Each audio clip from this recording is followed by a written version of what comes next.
Talk a little bit about how you decided music was a career you wanted to pursue. Yeah, I'm still deciding that, I think. When I first got into it, I just thought like maybe I can do it for another week and then maybe another month, and then somehow it turned into a real job. My parents were both musicians, so I grew up in a house where music was all around all the time. So I just loved it, honestly. Probably not until pretty late for most people, 16 or 17, is when I kind of got the songwriting bug, and I just can't imagine doing anything else. A lot of people know you from Need to Breathe, but you're doing a solo project now. What was the decision behind pursuing that? I've always wanted to do it just because you always think about like other people you could work with and what that might look like and things that you might not say in a collective. And I think that became more and more evident to me as time went on. And a big part was just I had a break. The band has gotten big enough where we can play less shows and they're bigger shows. And so the other half of the year, I go home and I'm like, I feel unemployed, after a week or two. I'm like, I don't know how to do this. So I think that was a big part of it. And I didn't start thinking it was going to be a big project. I just thought like one song at a time. And it kind of, one thing led to another in a way. It kind of got a lot bigger than I thought it was going to be. What does most of the inspiration behind your songs come from? The Wilder Woods stuff is interesting because it is able to be a more personal than the band stuff. So I found myself naturally talking about my two boys, which are Wilder and Woods, and my wife, and just in a more natural way. And it just turned out a lot of the songs that I wrote like that made it to the record.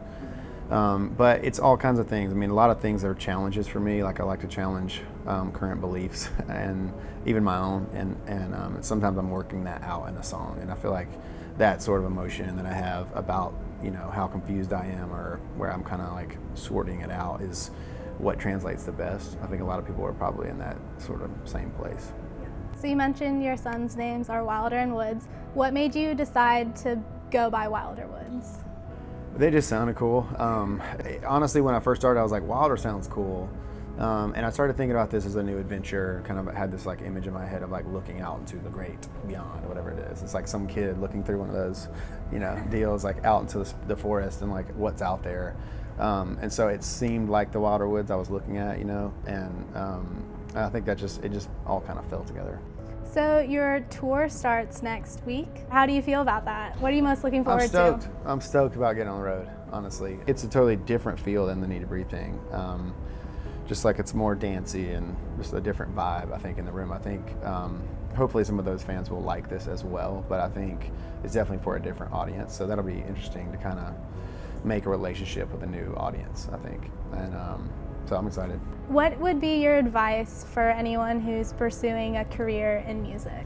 I'd say don't do it unless it's like you just know you have to do it. It's insane. It's tough on everyone around you. It's tough on your family. It's tough on I don't think I would still be doing it if I could do anything else or anybody around me thought I could do anything else. And I think once you decide that, once you've gotten to that point of like, okay, I'm all in on this, I think you have to be not concerned about trying to win the whole world, just win people that might be fans of you. Have a real conversation with audiences. When you first start out, you're playing Boston, you need 100 people to be there, not a million. So like it's just 100 random people in Boston is all the people you need to be a fan of. So I feel like a lot of times artists start off too broad. It's like, they're trying to play the stadium when really they just need to play the hole in the wall bar and have some people show up and care.